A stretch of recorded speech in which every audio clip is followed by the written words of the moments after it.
Assalamualaikum warahmatullahi wabarakatuh. Jumpa lagi bersama saya Adi di channel Ngulik Sejarah. Pada video kali ini saya akan kembali lagi membacakan suatu kisah misteri yang kali ini masih tetap berjudul Keluarga Bapak Rusli. Yang kali ini memasuki part kedua yang sekaligus menjadi part terakhir dari keseluruhan alur ceritanya.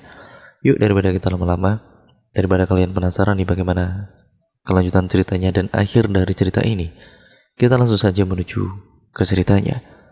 Cerita pada kali ini ya masih tetap ditulis akun @cikumunya, dan nantinya kalian juga bisa mengunjungi tweet beliau secara langsung.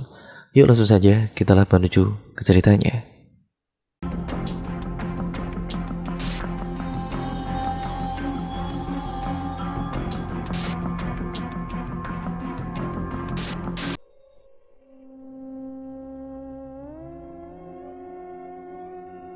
Setelah keringat dingin mengucur membasahi jidatnya, sembari berdoa, Kandar terus melakukan tugasnya sampai akhirnya selesai.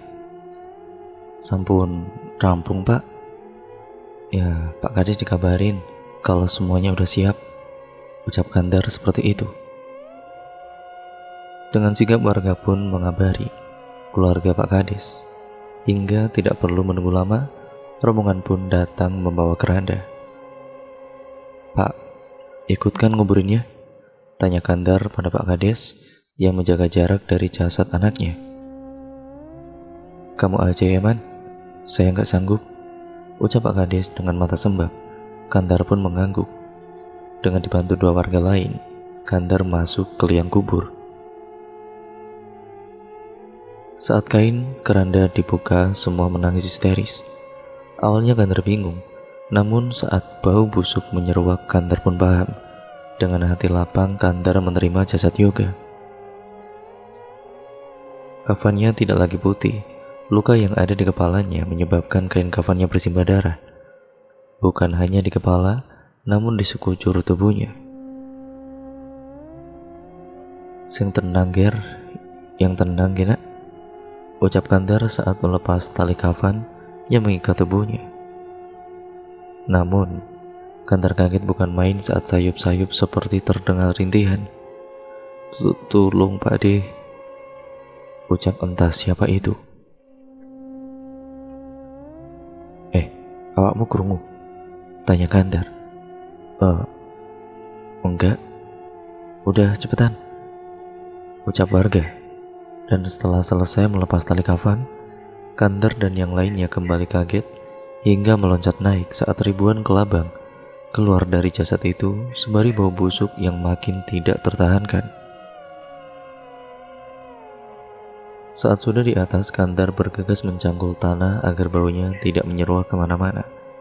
Sedangkan kelabang yang tadinya dia lihat juga rintihan minta tolong yang Kandar dengar akan menjadi cerita untuk dirinya sendiri. Setelah menyelesaikan tugas, Kandar dan yang lainnya pun beranjak dari kubur. Namun baru saja Kandar berbalik, tatapannya kembali bertemu dengan tatapan perempuan berbaju coklat yang sempat dia lihat itu. Untuk sesaat keduanya membeku, sampai saat sosok perempuan itu menyungkingkan senyumnya. Namun Kandar membuang muka. Heran kalau kakinya napak. Deta, apa sih, aku benar-benar ngira kalau dia manusia. Gumam Kandar di tengah-tengah orang yang bergegas meninggalkan kubur. Suasana rumah Kades begitu ramai, banyak warga dari desa sebelah yang menyampaikan duka cita atas kematian Yoga yang begitu mendadak. Sedangkan Kandar dan orang yang sempat membuat kubur meminta izin untuk pulang terlebih dahulu untuk membersihkan diri. Bu, ayo mulai bu, pulang, ajak Kandar, dan ayo, balas Rupik. Lalu berpamitan dengan orang-orang dapur. Setibanya di rumah, Kandar bergegas masuk ke kamar mandi. Dia mencuci mukanya dengan air dingin berkali-kali sampai rupa dari mayat yang tadinya dia kuburkan hilang. Setelahnya mandi, dia kemudian setiap mengguyurkan air itu terdengar suara sayup-sayup rintihan. Rintihan kecil seperti seseorang yang tengah menangis. Namun saat Kandar mengetikkan guyuran air, suara itu hilang. Ah, anjir, umpat Kandar dengan kesal, bergegas menyelesaikan mandinya. Pak De, tolong Pak De, ucap suara dan itu entah siapa. Sesaat Kandar terdiam, namun tidak dihiraukan suaranya itu. Dirinya bergegas keluar dan menemui Rupik yang tengah mengaduk teh. Katanya kalau belum 40 hari, arwah itu masih ada di sini. Kalau meninggalnya saja rupanya seperti itu, gimana kalau jadi arwah? Kata Rupik. Brak, brak, brak. Sesaat Rupik terdiam kaget lalu bergegas ke arah pintu. Disentuhnya gagang pintu yang tengah digebrak oleh entah siapa. Astaga, kamu ternyata, ucap Rupik saat melihatnya. Ternyata warga yang menggebrak pintu. Danang meninggal, kata warga itu dengan nafas terengah-engah. Kok bisa sih? Pakai Rupik dengan bingung. Ya kurang ngerti. Pas Pak Inung pulang, anaknya udah tergeletak di kasur. Darah di mana-mana dan matanya hilang, ucap warga merinding.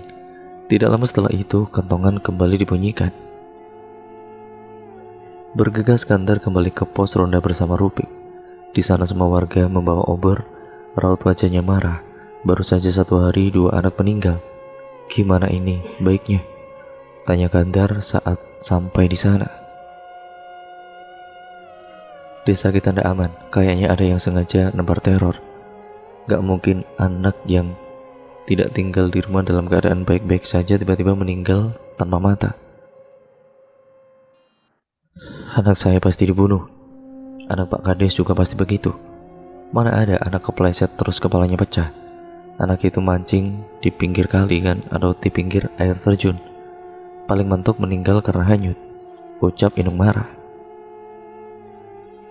Sebelum itu mending kita segera buat kubur mas, ucap adik Inung yang tiba-tiba saja datang dari belakang. Baunya udah menyebar, gak mungkin diinepin, imbuhnya dengan mimik wajah sedih. Inung terduduk sembari menutup mukanya, dadanya terasa panas. Kehilangan seorang anak sudah terlalu berat untuknya, apalagi harus kehilangan dengan cara yang sangat mengenaskan. Sudah, Pak Inung pulang saja. Saya sama warga biar kembali membuat kubur. Sisanya mengurus jenazah. Sebaiknya anak-anak dikumpulkan jadi satu tempat saja, biar kejadian ini tidak terulang lagi, ucap Kandar menghimbau warga yang lain. Jam sudah menunjukkan pukul 23:45 dini hari. Secepat mungkin Kandar bergegas setelah sampai di kuburan. Kandar dan yang lainnya bergegas menggali kembali dengan secepat mungkin. Tidak ada yang saling berbicara, tidak ada juga yang membicarakan kejadian demi kejadian, membuat keheningan menyebar hingga suara burung lebih dominan. Setelah sudah cukup dalam, sesuatu terlihat. Semakin digali mata Kandar semakin membelalak. Loh, lah ini kan makam yang tadi toh. Lah ini kan Yoga anaknya Pak Kades, pakai Kandar saat mengambil papan yang terlihat masih sangat baru. Bau busuknya menyeruak membuat yang lain sudah terlebih dahulu naik. Hihihihi. Suara tawa membuat semua mata tertuju pada pohon kamboja. Sumber suara itu berasal, namun tidak ada siapapun di sana. Pak Kandar, mayatnya udah gak ada pak, kata warga saat kembali melihat ke liang kubur. Wah, anjir, kok kayak dikerjain yo kita yo, ucap Kandar dengan kesal. Udah, nanti gak usah cerita tentang apa yang kita lihat, kasihan keluarganya Danang, ucap Kandar menutup malam dengan semua cerita yang dia simpan rapat-rapat. Sopo jenengmu, siapa namamu? Tanya Rusli dengan suara berat. Sekar Arum, jawab putrinya sembari menundukkan kepalanya. Juga tubuh yang terduduk bersimpuh terlihat lesu. Sopo bopomu, siapa bapakmu? Rarendra Rusli, jawab Arum dengan suara bergetar. Sopo adikmu, siapa adikmu? Tanya Rusli semakin dingin. Lintang Dimar, suara Arum tercekat. Sopo biungmu? Siapa ibumu? Tanya Rusli dengan menatap tajam ke arah Arum. Arum boten gada biung pun sedo sawise biung metu suka omah. Arum tidak punya ibu. Ibu sudah mati semenjak ibu keluar dari rumah ini. Suara Arum nyaris berbisik. Matanya berair, suaranya serak seperti menahan ribuan jarum setiap Rusli menanyakan siapa dirinya. Adikmu sudah mendapatkan obat. Jangan diratapi siapa saja yang mati. Adikmu dibuat sakit oleh seseorang. Kamu juga tahu itu. Lalu salahnya Bapak di mana saat Bapak meminta ganti pada mereka yang memulai perkara ini? Bapak bukan orang baik. Bapak hanya bapak yang tidak bisa lihat anaknya menderita. Jawab Rusli dengan suara sedih. Sepurane Bapak, maaf Pak. Jawab Arum sembari memegang kaki Rusli, menyesali keluhannya atas kematian anak yang tidak bersalah. Padahal Sekar tahu benar siapa yang lebih dulu membuat perkara ini. Rupik kemudian menundukkan kepalanya saat mendengar sebuah percakapan dari dalam rumah. Tangannya yang hendak mengetuk pintu diurungkan olehnya pada kala itu. Rarendra, gumam Rupik di dalam hati seperti tidak asing dengan nama yang baru saja disebutkan oleh Arum. Namun disimpannya segala rasa yang coba dia hubungkan seperti potongan puzzle. Untuk diendapkan dulu di kepalanya, kini rasa penasaran tertuju pada Dimar. Rupik kemudian menunggu yang punya rumah membukakan pintu setelah dia mengetuk-ngetuk pintu. Tidak lama kemudian Arum keluar sembari menatap datar ke arah Rupik, membuat Rupik berdebar. Sudah dari tadi ya, Mbok? Tanya Arum. Dan baru saja sampai, Neng. Maaf terlambat, ucap Rupik. Senyum Arum kembali mereka saat Rupik mengatakan dirinya baru saja datang, menyuruh Rupik bergegas masuk. Mbok, sabar Rusli ramah.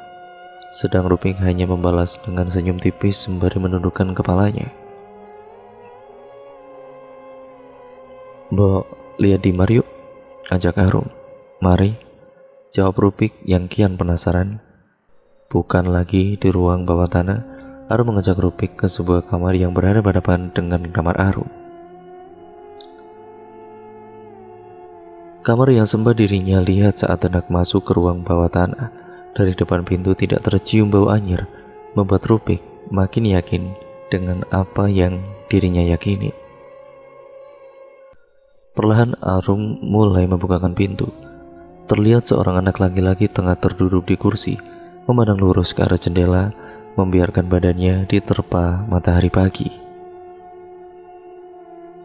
Dari abang pintu saja Rupik sudah hampir menangis melihat batok kepala dari Dimar yang tadinya tidak ada. Dek, coba lihat siapa yang datang, ucap Arum sembari memutar kursi, sehingga saling bertatapanlah Rupik juga Dimar. Rupik terjatuh kepalanya, pening melihat kedua bola mata bening yang tengah menatapnya tanpa dosa. Dadanya terasa panas, bahkan rasanya ingin pingsan pada kala itu. Namun badan Rupik bergetar saat Arum memegang bahunya. Non, maaf, ucap Rupik bergetar. Saya ada urusan, ucap Rupik bergegas bangun dengan kepala yang masih semboyongan. Urusan apa, Mbok? Lah Mbok kok semboyongan? Tanya Arum bingung. Tanpa menjawab, Rupik terus berjalan, ditahannya rasa takut yang memuncak. Namun saat sudah di ambang pintu, sebuah suara menghentikan Rupik. Kandar, bojomu toh, suamimu kan? Tanya Rusli dengan suara berat. Arimbi, bojoku istriku. Imbu Rusli sembari menarik nafas panjang. Awakmu mesti wis tau krungu, lenggah sing kok rungokke utuk sejatine barang sing kedaden. Kamu pasti pernah dengar, duduk dulu. Yang kamu dengarkan bukan yang sebenarnya terjadi, kata Rusli sembari menarik bangku di sampingnya. Rupik terlihat takut, badannya masih bergetar. Dari hal yang dia dengar, tidak ada satupun cerita yang membuat Rarendra terlihat baik di mata Rupik. Aku menggrogohi sehingga bejalaran. Awakmu teko sawise iku kedaden awakmu ora salah. Aku hanya membuat masalah dengan pembuat masalah. Kamu hadir setelah semua itu terjadi. Kamu tidak salah sama sekali, ucap Rusli dengan ringan. Mendengar apa yang dikatakan oleh Rusli, Rupik pun mendekat lalu duduk di bangku yang sudah disiapkan. Arum, masuk, jaga adik, perintah Rusli sebelum menjelaskan. Membuat Arum bergegas masuk, walau terlihat jelas raut wajah kecewa di matanya. Arimbi, siapa yang tidak tahu dia, kembang desa. Cantik parasnya, halus bicaranya, baik kelakuannya. Orang mengira aku pakai dukun bisa dapetin dia. Aku petani, tanah tidak seberapa, berani nikahin dia yang anak bangsawan.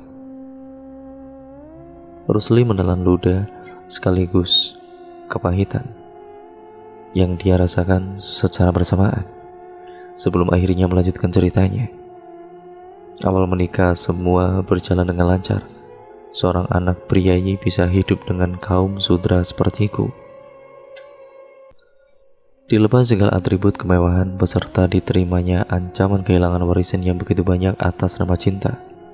Dia menjadi orang biasa denganku hingga kami dikaruniai seorang anak. Sekar Arum dan Ayu kan, persis paras ibunya. Air mata mulai turun dengan intonasi suara yang kian serak. Namun, yang namanya sirik itu ada. Kades, orang yang sejatinya aku anggap teman, ternyata mengirim teluh pada Dimar. Kulihat anakku sendiri lahir seperti tercabik-cabik. Dadaku panas. Selama hidupnya aku melihat dirinya menderita. Belum cukup sampai di situ. Dihasutnya Arimbi kalau aku penyebab Dimar terlahir demikian. Katanya aku memiliki perjanjian dengan iblis. Dia bilang aku membuat Arimbi tergila-gila hingga anakku yang kena tulah, ucap Rusli nyaris berbisik.